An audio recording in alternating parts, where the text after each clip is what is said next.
Model 92 in 4440.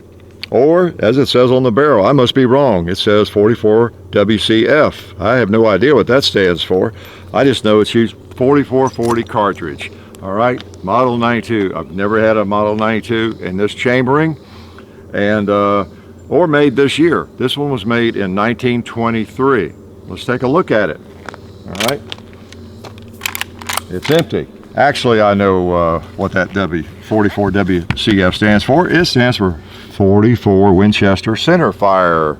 Okay, that was how they referred to their cartridges back then, pretty much.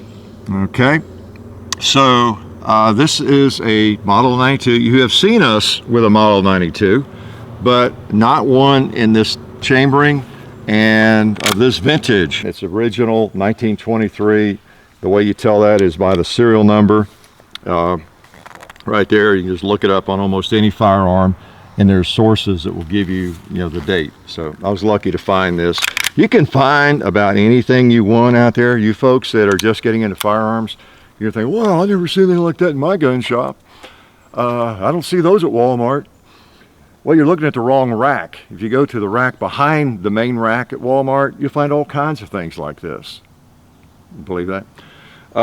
That's even better than the M60 joke, right? No, you don't find this at Walmart, or you might find it at your local gun shop, but you've just got to go online, look around, auctions and just different places, and you can run across them, you can find them. They ain't cheap. Okay, so I don't hunt down many guns like this because they ain't cheap, but occasionally, about once a year, I'll get a Jones for, I really want a nice, pretty nice, whatever it is, an 1897 shotgun or something, or one of these. And I start looking around and dig all around the country, and you can generally find it. All right, so 92, again, I didn't bring out the 1886, but it's a scaled down version basically of the 1886, designed by John Browning. You should know that if you've been coming to the Hickok45 School of Firearms, right? Very long.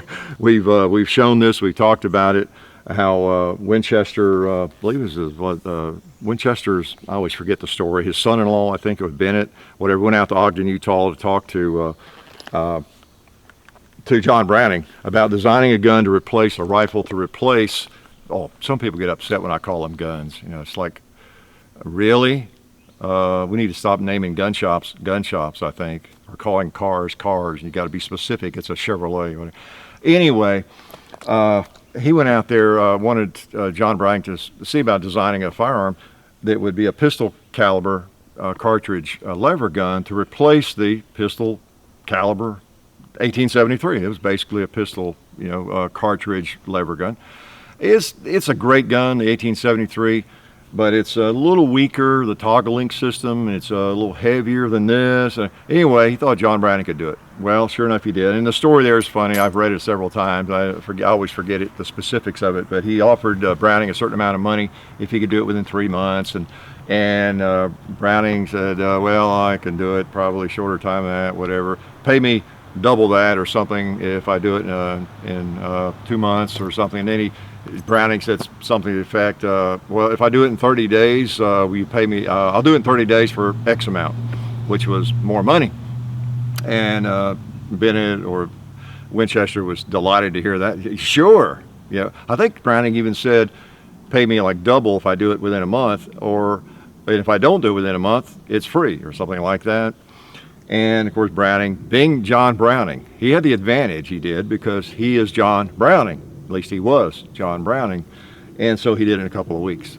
And he made the big money.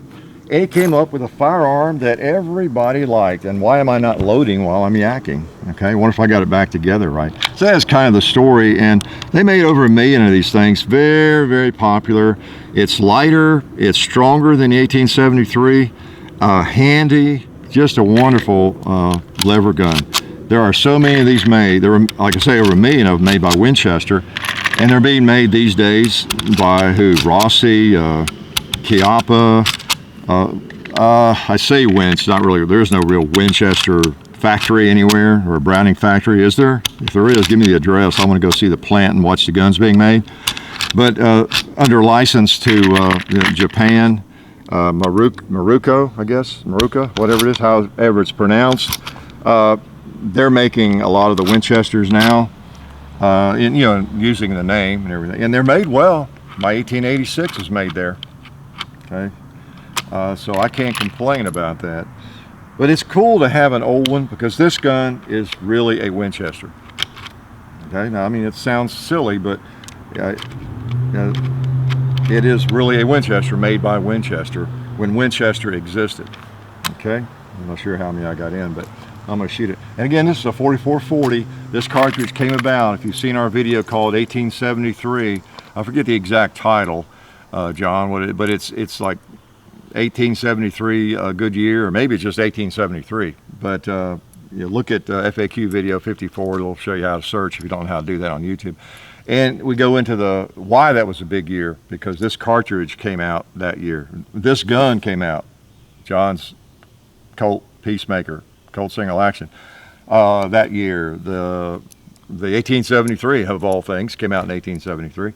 And the 4570 cartridge, the trapdoor spring, it was just an incredible year. So many classics came about, and this cartridge was one of them. I think in that video, that was the one thing I didn't have to show you, was a cartridge 4440.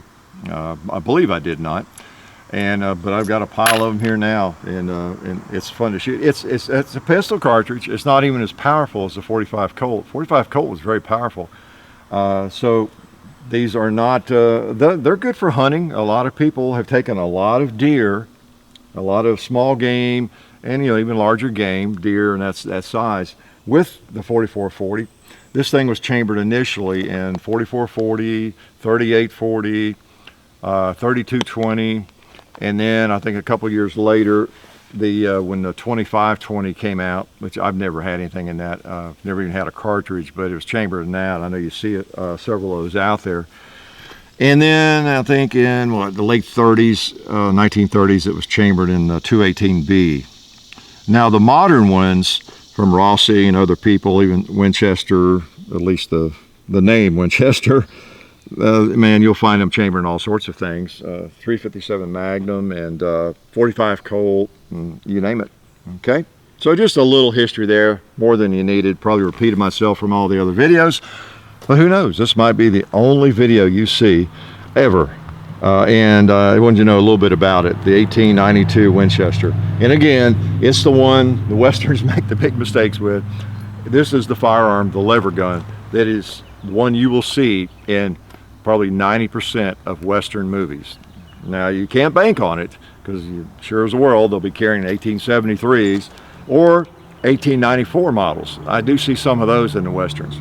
So John Wayne, this is what he carried most of the movies, with the big loop. And I don't think he had the octagonal barrel, but his was more the carbine version with the large loop, which again was more of a Hollywood creation. But the 1892, it's just a gorgeous gun. I know you got a good look at it there. This one is, it's worn, but boy, does it have character. Oh man, it's a beaut. It really is. Okay, let's quit talking about it. You think I like guns? I really do. You know what? I'm not sure. I might have put too many in there. That one's acting weird. The thing has done just fine for me. I've had it for a couple of months. Yeah. I might have put an extra round in there. No, I didn't. Okay, that one just got crossed. But it seems to be in good shape. All right, mechanically. You never know. Why don't we just bowl? A little bowling. Yeah. A little pot smoking early on. That's some nice smoke right there, considering all the rain we've had. Let's put the smoke. Yeah. Woohoo! Yeah, I think this gun will be successful. It's a nice rifle. It really is. Oh, some more pot smoking. Yeehaw! I went through the same hole.